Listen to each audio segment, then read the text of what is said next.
On the day of her punishment, the villagers gathered in the central square, their faces filled with sorrow and disbelief. Amara was brought forward, her hands bound and her eyes full of despair. In the heart of an ancient African forest, there was a secluded village named Ndele. The villagers of Ndele were known for their strict adherence to customs and traditions. Among these was a deeply ingrained belief that dwarfs, even though wise and magical, were to be kept separate from humans. It was believed that any romantic involvement between a human and a dwarf would bring a curse upon the entire community.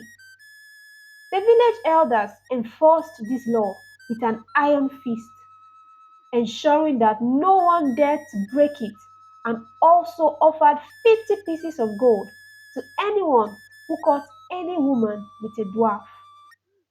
Amara, a beautiful and kind-hearted woman, lived in Ndele.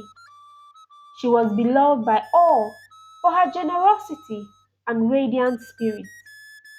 One day, while gathering herbs in the forest, she stumbled upon a small clearing. There, she encountered a dwarf named Kumo.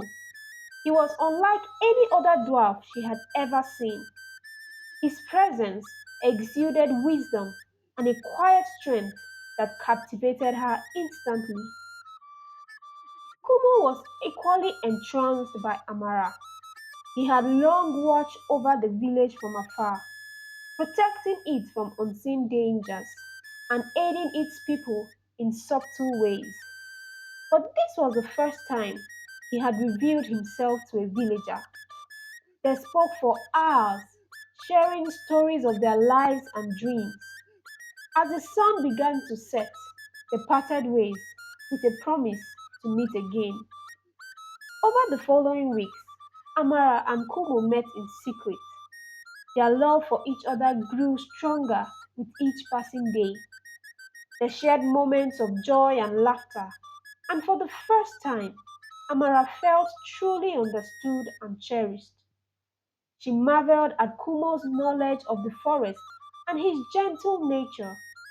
In turn, Kumo was enchanted by Amara's kindness and beauty. Despite their happiness, they knew that their love was forbidden. The village elder's warning echoed in Amara's mind, but her heart was too full of love to heed them. She believed that her love for Kumo was pure and true, and it could overcome any obstacle. Unbeknownst to them, Amara's secret meetings had not gone unnoticed. One day, Nuru, a village hunter, went hunting at night, and he stumbled upon Amara and Kumo holding hands and professing their undying love for one another. Nuru, moved by greed for the reward of 50 pieces of gold, decided to reveal Amara's secret to the village elders, hoping to see her punished and to win the reward for himself. The elders were horrified when they learned of Amara's forbidden love.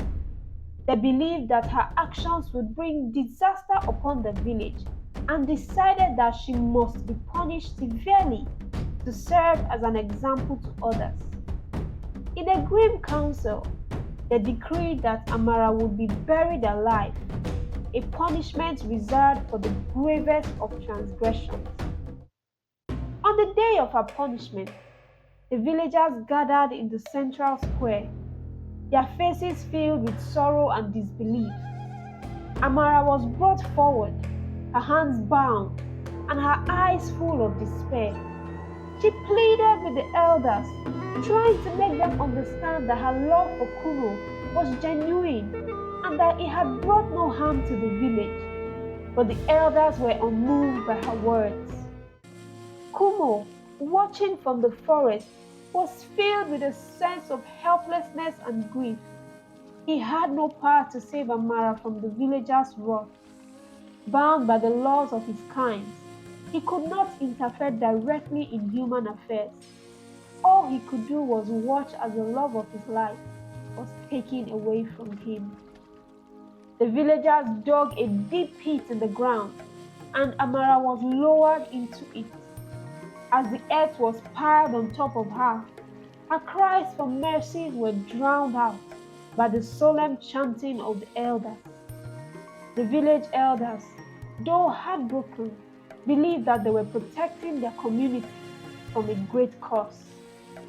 As the last of the earth was shoveled into Amara's grave, the sky darkened and a mournful wind swept through the village. Kumo, heartbroken and filled with sorrow, disappeared into the forest, never to be seen again. The village fell into a deep silence, the weight of their actions pressing heavily on them. Generations later, the tale of Amara and Kumo was still told in whispers, a cautionary story of love and loss. It served as a reminder of the dangers of blind adherence to tradition and the need to embrace love and understanding in all its forms. Though their love was doomed and their lives ended in tragedy, the memory of Amara and Kumo lives on as a symbol of the enduring power of love, even in the face of insurmountable odds.